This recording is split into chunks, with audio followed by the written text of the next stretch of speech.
Realtree's Midwest Whitetail is brought to you by Cabela's, Cuddyback, America's Best Bowstrings, Drake Non-Typical, Easton Arrows, Frigid Forage, Fuse, Grizzly Coolers, Hoyt, Hoyman Tree Saws, Lone Wolf Tree Stands, Nikon, Ozonics, Redneck Blinds, RTP Outdoors, Spot Hog Releases, Wasp Archery, Viking Solutions, and Realtree.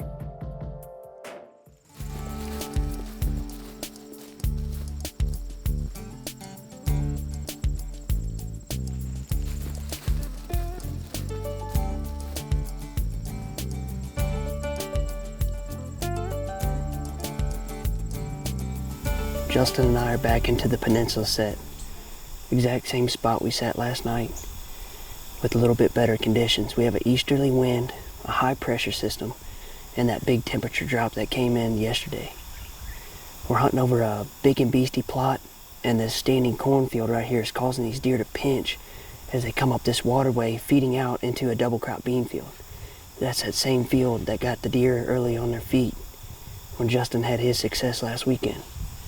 We're after two particular deer in here tonight, a deer we call DT, and then another 6.5-year-old buck we call Landfill. Landfill's been using this spot pretty regularly, and we're hoping that these conditions have him up on his feet tonight early, and he'll either come to this pond right here to the south or get out on those double crop beans early and give us a chance to get a shot at him. So it should be pretty good, and hopefully he does what we need him to.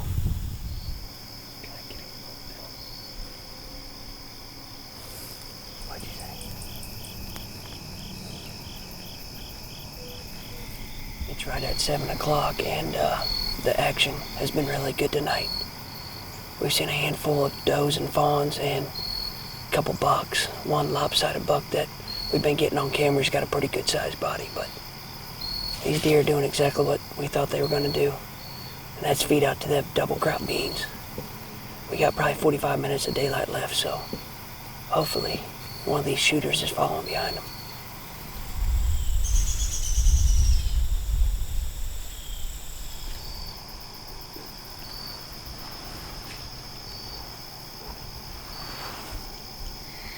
The evening's winding down here for Justin and I, and all in all, we had a pretty good sit. There was a lot of deer on their feet tonight. We just didn't cross paths with one of our shooters. Moving forward here, we're gonna keep watching our cuddyback cameras in hopes that some of our shooter bucks start moving in daylight.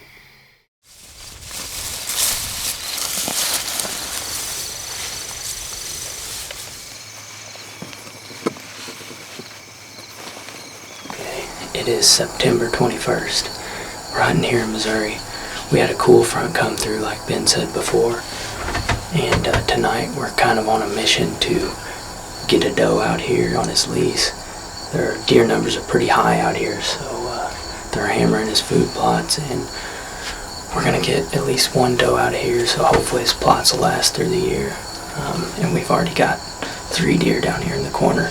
Looks like a small buck, a doe, and a fawn, but I'm gonna get quiet and get ready, so hopefully they'll work in here in front of us.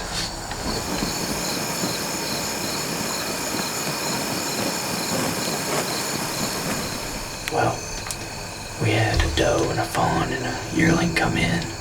First we had them over here to the north of us, and they were acting real skittish, and they left, and then they came back to the west of us, and they're still acting pretty skittish. We don't really know why. There's nothing, they shouldn't be getting our wind. We've got a perfect wind, so not sure why they're acting that way, but closest they ever came was about 55 yards, so I don't know, we'll see what happens. Hopefully they calm down and something comes in a little closer, but we'll see what happens. Yeah.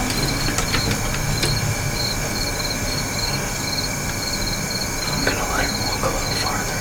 Okay. I'd like for her to turn a little bit.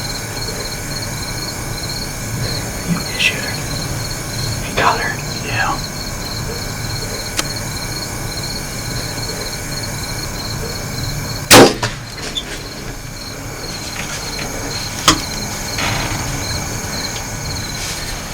We got it done. We kind of came in here tonight to get a doe, and she came perfect right in. She was probably just under 20 yards, so you know, that's the first deer I've shot in a couple of years. I didn't shoot a doe last year or a buck, but I made a pretty good shot, I think. So I think she probably went down not too far away. Okay, well, I shot that doe probably about 20-25 minutes ago. We think it was a good enough shot that she's probably dead already. We want to get in there and get her out as quick as we can without bumping any more deer. We just don't want to spook a lot of deer, so we're going to get in there and get her out as quick as we can and try not to spook anything.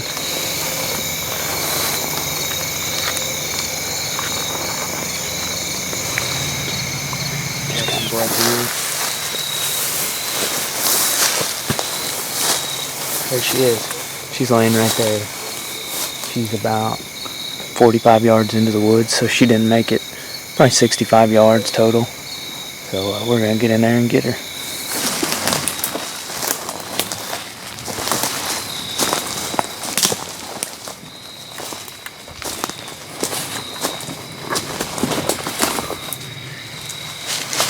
Well, we got it done. We got our doe down. So that wasp broadhead and that Easton full metal jacket arrow, it did some damage there. She didn't make it far at all. It really did a good job. So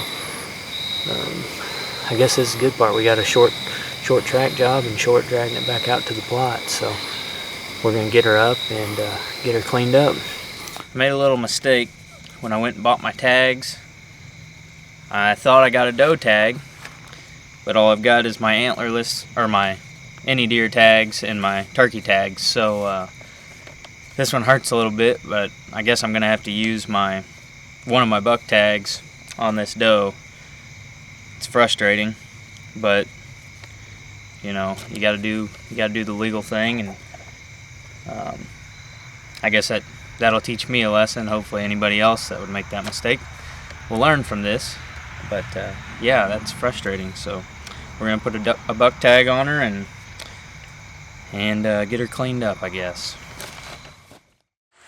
Alright, so didn't have time to finish the story last night with this doe that my dad shot, but we were able to find it pretty quickly. It only ran about 70-80 yards and expired pretty quickly, and we were able to get it out there and clean it up and take care of it without too much trouble.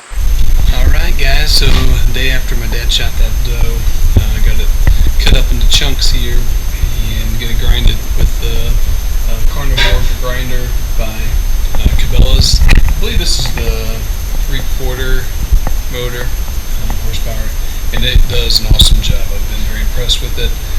I like to add about 20% pork to my venison when I'm doing ground hamburger.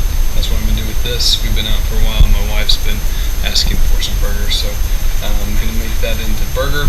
And I use the Cabela's bags as well, and then just a tape to tape that up. So hopefully show you a little bit of that process. This is the Hero. We actually did not do a video or even take a picture of my dad's doe after he shot it. But this is, to me, this is the prize when you're out hunting. So excited about getting this ground up and have some meat in the freezer.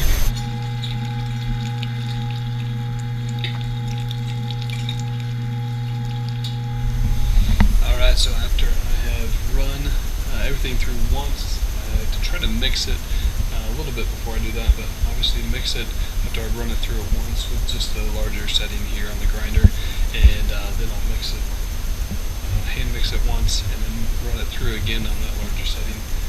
When I do that, then I'll actually bag it and freeze it. So I usually do about a pound or half a pound in each bag, and we'll see how many bags I get by the end of it.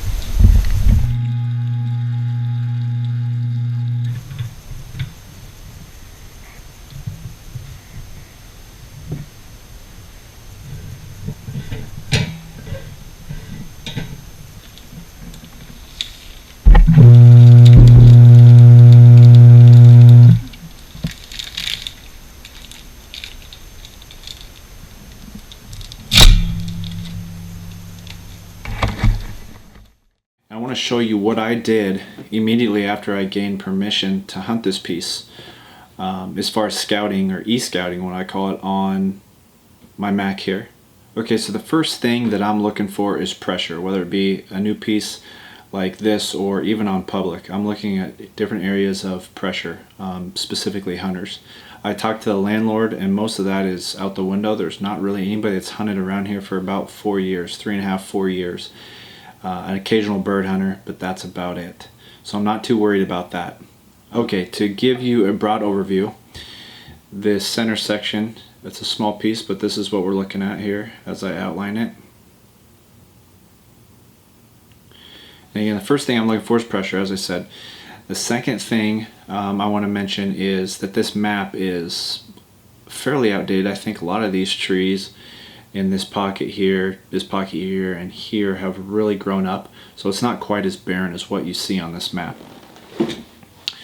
Okay, moving on. So now that I understand that there's not much pressure on this property, the second thing I'm looking for is food. I always like to know where they're going to or potentially coming from. So to give you an idea, over here on the west we have all corn this year. Everything to the south is beans. On the east it's a split between corn and beans, and then this entire center section is all beans up on top and down these hills and ridges. So I like to mark that and have a good idea and understanding of what they may be feeding on throughout the year as food sources change. Next thing I'm looking for is bedding areas. These you really have to kind of take a stab at it, but if you do it enough, you start to see the trends. It becomes a lot easier. So as I look at this in the topo lines, which I'm not going to get into, but we have a lot of northwest winds and occasional switch for a day out of the south. So the first place that jumps out is this ridge here. I'm always looking for a lot of transition line, whether it be from hard timber to maybe some cedars or prairie grass or even tree lines. Those are areas that I like to focus on, and this one jumps out big time to me. So this would be an area that I definitely want to walk, scout for beds. The next section would be in the center here. I see a couple drainages or ditches that all funnel to one place. So I would like to look off these points here and here for beds. In addition to this transition line that across the road, you can see it's a giant ditch. And then the final place that I'd like to look would be back over here. For whatever reason, at least the properties I hunted, they love these little points that come out in the field because they're almost bulletproof when it comes to bedding. They can smell everything coming over the top of them, and they can see this entire field and this bedding area over here. So that's bedding.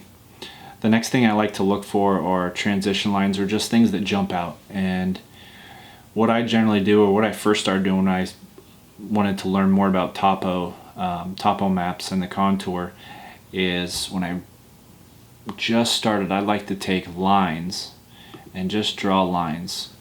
Okay, so I went ahead and drew some lines that follow the contour of a lot of these ditches or these drainages. And generally, most of the time, you'll see areas that jump out to you that you want to pay attention to. So obviously, one of the areas on this piece will be right here in the center.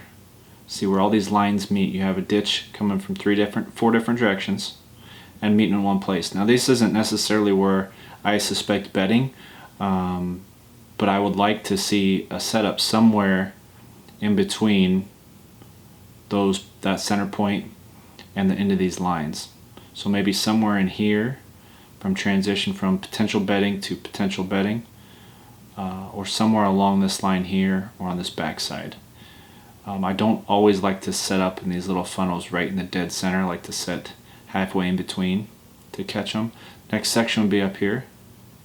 There's a big drainage that comes from across the road, and transition line up to potential bedding. So anywhere in here, I'd be looking for a potential location for a stand. So in overview, real quick recap. Again, there's a ton of stuff we go into on these maps and what to look for, but this is just a quick guide on how to get started initially on a new piece and what to look for before you put boots on the ground. It's September 25th. I just hung a stand on the edge of a cornfield, and it's one of the last few fields around that still hasn't been cut yet. So I'm kind of hoping that all the deer are kind of gathered on this side of the farm. There's a little bit of a bank behind me, so I'm at eye level with the deer if they come from behind me there, but I'm not expecting them to because the wind is blowing that way, so I'm sure they'll smell me before they get close enough to see me. But I don't know what deer are on this side of the farm, so more than anything tonight's just going to be a scouting mission, and if I get lucky and a nice one comes in, then so be it.